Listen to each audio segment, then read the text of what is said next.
welcome to today's tip. Now I'm going to be using some gesso and a punch to make a beautiful embellishment that sits on the top of your cards.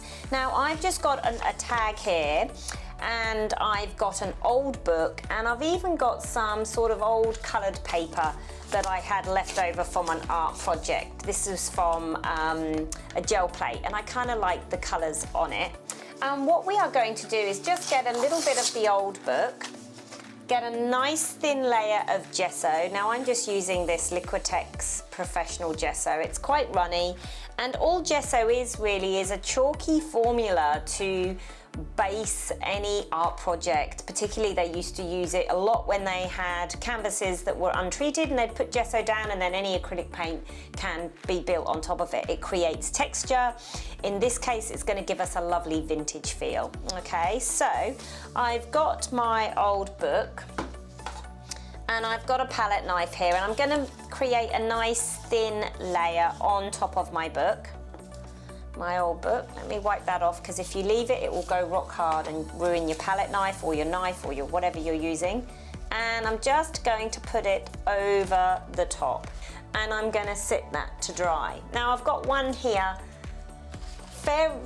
sort of few different options that you can do. One, I've got it directly onto my tag with no paper in between, and with this one I've gone directly onto the paper. If I peel this off, you are left with the negative side, if you like, of that print. And it just looks really, really nice on tags. It creates such a lovely effect. I'm going to add a little bit more gesso around my area, because I don't like the fact that it sort of now feels like there's a divided area. So I'm just going to use my finger and just put a little bit of gesso around just to kind of finish it off nicely. Now the ones with the paint on are not working so well, so I'll leave that one.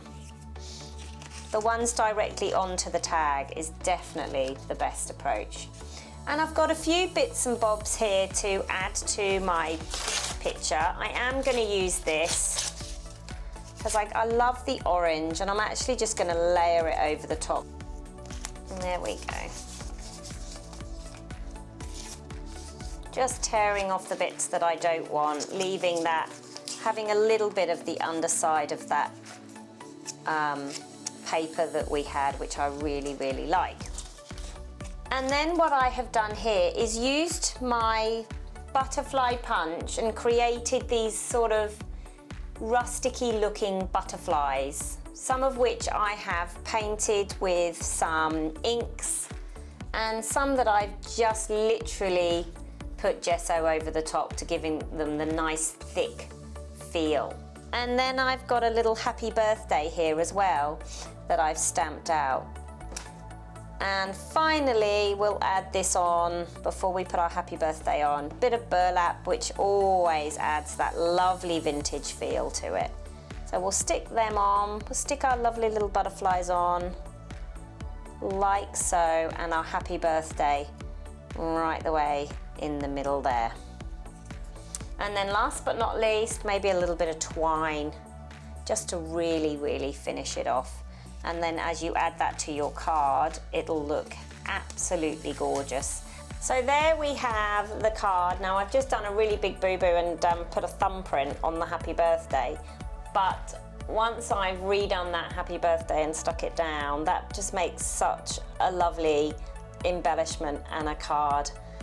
So I hope you've enjoyed this one. It's very messy, but use the gesso to dry your old books or old prints on some of your tags, and then just play around with adding it to your embellishments with a bit of colour. I hope you've enjoyed this tip, and I look forward to seeing you next time.